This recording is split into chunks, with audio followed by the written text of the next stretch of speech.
The world knew Lou Reed as rock's rebel poet, the man who wrote about street life, addiction, and forbidden love with brutal honesty. But in the summer of 1975, he was about to commit what many called career suicide, and what he called the most honest thing he'd ever done. When fans rushed to record stores that July, they had no idea they were about to witness the most audacious act of artistic rebellion in rock history. The box felt normal. The cover looked professional. But inside those grooves was something that would make executives scream, critics rage, and music history split into before and after. This wasn't just an album. This was 64 minutes of calculated revenge, wrapped in feedback and sold as art. Before we dive deeper into this story of revenge, artistic integrity, and one man's war against the music industry machine, if you're fascinated by the untold stories behind rock's greatest legends, hit that subscribe button and the notification bell. These stories don't just entertain, they reveal the human battles behind the music that shaped generations. The story begins in 1973, when Lou Reed signed what he thought was his ticket to mainstream success. RCA Records, the same label that housed Elvis Presley and David Bowie, wanted Lou Reed badly. They'd watched Transformer climb the charts, seen Walk on the Wild Side become an unlikely radio hit, and they believed Reed could be molded into something commercially massive. The contract was generous, a multi-album deal with substantial advances and serious promotional push. Reed signed it in a Manhattan office on a Tuesday afternoon, his signature flowing across the page while lawyers smiled and champagne bottles popped. But buried in the legal language was something that would become the seed of Reed's growing fury. The label had the right to approve or reject any album submission, and they expected commercial viability, whatever that meant in their corporate minds. For the first album, Reed delivered Rock and Roll Animal, a live album that satisfied everyone. It was polished, professional, and it sold respectably. RCA executives congratulated themselves on taming the Velvet Underground wild man. They began planning radio-friendly singles, television appearances, maybe even a greatest hits compilation. Reed smiled at their meetings, nodded at their suggestions, and returned to his New York apartment, where a very different plan was taking shape. The electroshock treatments his parents had forced on him at 17 had taught him something about power and control, about what happened when institutions tried to rewire your brain to fit their standards. Now, another institution wanted to rewire his art, and the old rage from those hospital rooms was returning, refined into something cold and precise. What RCA Records didn't know was that Lou Reed had been experimenting with pure sound manipulation for years. In his apartment, surrounded by amplifiers and tape machines, he'd been recording what he called his guitar orchestra, layers of feedback looped and sustained until they created walls of sonic texture that bore no resemblance to traditional songs. To Reed, this was the truest music he'd ever made. Sound stripped of commerce and expectation. David Bowie, who stopped by one evening in 1974, listened for 20 minutes before saying it sounded like the inside of a migraine feels, and he meant it as a compliment. The relationship with RCA deteriorated rapidly through 1974 and into 1975. They wanted another Transformer, another Walk on the Wild Side moment. Reed wanted artistic freedom. The arguments escalated, Reed growing increasingly hostile as executives spoke about market research and demographic targeting. One meeting in March 1975 became legendary. An executive suggested Reed write something more upbeat, perhaps a love song for AM radio. Reed stood up without a word, walked out, and didn't return phone calls for 3 weeks. But walking away wasn't enough. The contract bound him to deliver albums, and refusing meant lawsuits and bankruptcy. Reed needed something more elegant, more devastating. The solution came to him one night staring at his wall of amplifiers. He would give them exactly what the contract demanded. A new Lou Reed album, properly recorded and professionally manufactured. But what filled those grooves would be his guitar orchestra, 64 minutes of uninterrupted feedback and electronic noise, with not a single lyric or melody or anything resembling a traditional song. The recording sessions took place in April 1975 at a Manhattan studio whose owner owed Reed a favor. Reed arrived alone, without a band or producer, carrying his guitars and a detailed plan. The engineer later described it as the strangest sessions of his career. Reed set up multiple amplifiers, each feeding back at specific frequencies, then layered guitar tracks on top of each other, building walls of sound that physically hurt at high volumes.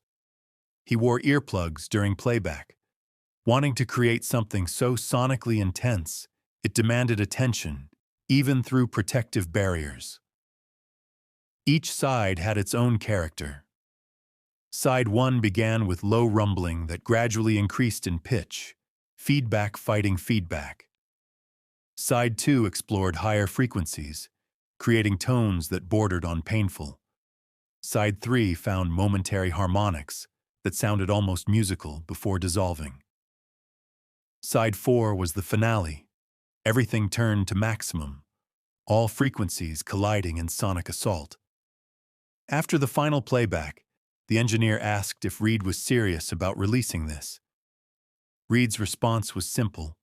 He'd never been more serious about anything in his life. What made Metal Machine music truly radical wasn't just the sound, but Reed's absolute commitment to presenting it as legitimate art. He wrote detailed liner notes explaining the harmonic structures, comparing it to classical compositions by John Cage. He credited himself as composer and performer, listed the exact equipment used, treated the whole project with seriousness usually reserved for avant-garde concert music. RCA, contractually obligated to press whatever Reed delivered as long as it met technical standards, found themselves trapped. The recording quality was pristine, the mastering professional. They had no grounds to reject it. The album hit stores in late July 1975 with virtually no warning. RCA's marketing department did the bare minimum. Record store owners, trusting the Lou Reed name, ordered copies and displayed them prominently. Fans bought Metal Machine music in droves during the first week. Then the returns started. The stories became instant legend. A Boston store reported a customer returning 20 minutes after purchase, demanding a refund and claiming the pressing plant made a mistake. When the clerk confirmed it was identical to other copies, the customer grew furious. A Los Angeles shop tallied 37 return requests in 3 days. Letters arrived at RCA's offices, angry and confused. Was this a manufacturing error? Had Reed suffered a breakdown? The critical response was savage. Rolling Stone called it career suicide. Village Voice described it as an elaborate middle finger. Cream magazine suggested it proved Reed had lost his genius to drugs and ego. Even experimental music defenders struggled to find anything redeemable. A few avant-garde voices praised the concept, while admitting the execution was almost unlistenable. And through it all, Lou Reed remained silent, offering no apologies, no explanations beyond the liner notes. RCA's response was swift. Within 2 months, they pulled Metal Machine music from distribution, an almost unprecedented move. The album disappeared from stores, was deleted from catalogs, essentially erased. Executives made clear through intermediaries that Lou Reed's relationship with RCA was over. They were willing to eat the production costs as long as they never dealt with Reed again. The divorce was messy but final. Reed released from his obligations. RCA freed from future surprises. The damage to Reed's career was profound. Radio stations that had cautiously played Transformer now refused anything with his name attached. Promoters became hesitant to book shows. Other labels reconsidered their interest. Reed found himself in commercial exile, too notorious for mainstream success, but too associated with rock stardom to fully embrace the underground. He'd won his war against RCA, had proven an artist could weaponize artistic freedom against corporate control. But the victory felt hollow when the bills arrived. The personal toll was harder to measure. Reed's relationship with Rachel, already strained by addiction, began crumbling. Friends from the Velvet Underground days distanced themselves. Even David Bowie became cautiously diplomatic in interviews, praising Reed's courage while carefully avoiding endorsement. Reed found himself isolated in a way he hadn't been since the electroshock days, surrounded by people who either wanted to exploit him or wanted him to change. Yet something strange began happening in the months and years after Metal Machine Music's commercial suicide. Bootleg copies started circulating among experimental music enthusiasts. Art school students discovered it and heard genuine sonic exploration. Musicians working in industrial music, noise rock, and early electronic experimentation cited it as crucial influence, proof that rock instruments could create sounds beyond conventional song structures. A small but devoted cult formed around the album. Brian Eno publicly defended Metal Machine Music in a 1978 interview, claiming it was an important experiment, even if it failed as entertainment. He argued Reed had demonstrated that major label resources could be hijacked for genuine artistic experimentation. Sonic Youth, years later, would cover elements in concert, creating a direct lineage from Reed's 1975 provocation to 1980's alternative rock's embrace of dissonance.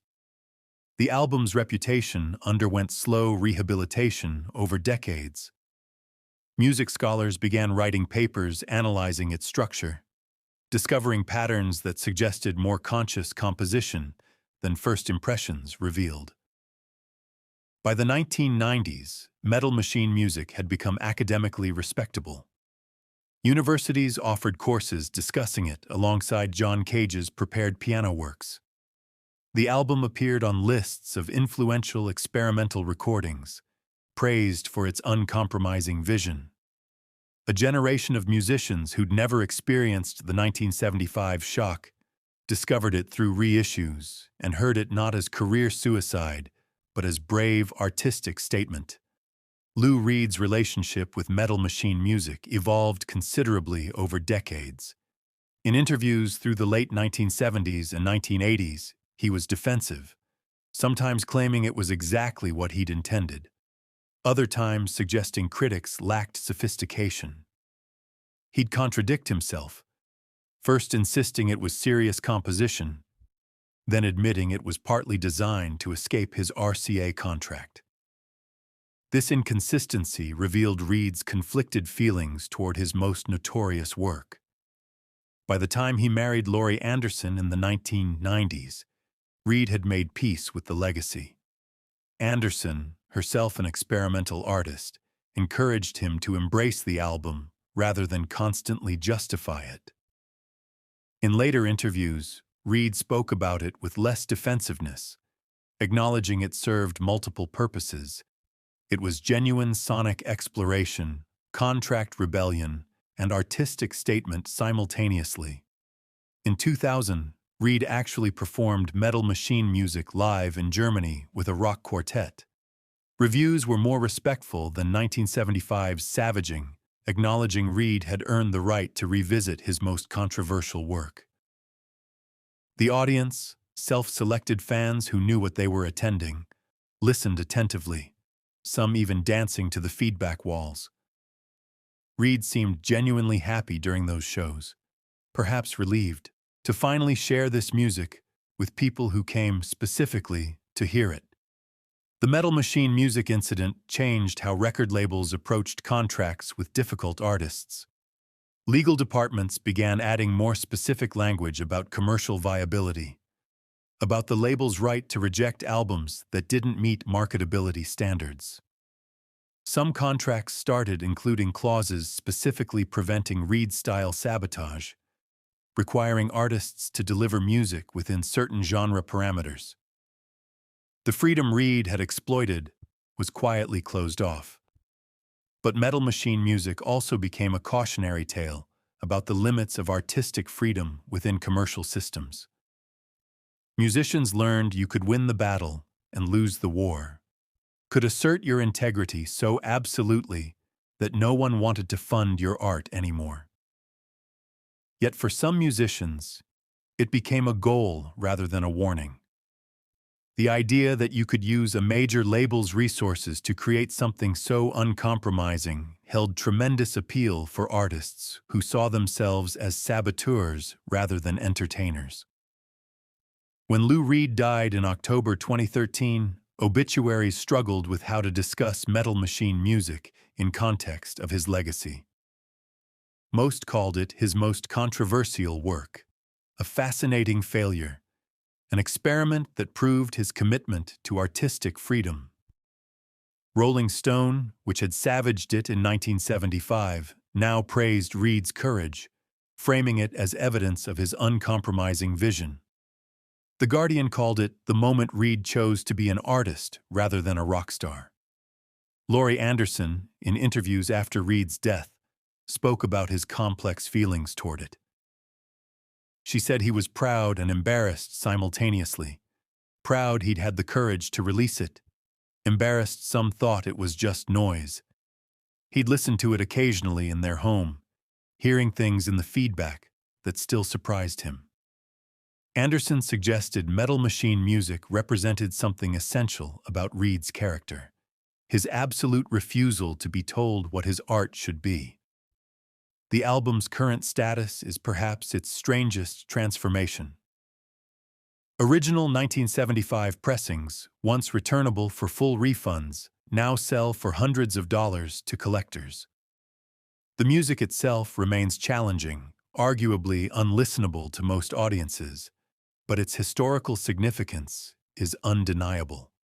Metal Machine music stands as the moment when rock music's boundaries were tested to destruction, when an artist used his commercial platform to create something so aggressively anti-commercial that it redefined what was possible. Whether Reed intended it as revenge, art, experiment, or all three, the result was the same. A 64-minute statement that artistic freedom means nothing if you're not willing to sacrifice everything to defend it. In the end, Metal Machine music accomplished exactly what Lou Reed intended. It freed him from RCA Records, proved his artistic seriousness to the experimental music community, and established once and forever that he couldn't be controlled by industry expectations. The 64 minutes of feedback cost him commercial viability and millions in potential earnings. But it bought him something he valued more: the absolute knowledge that he'd never compromised, never bent, never let the system rewire his artistic brain the way electroshock had tried to rewire his actual brain decades earlier.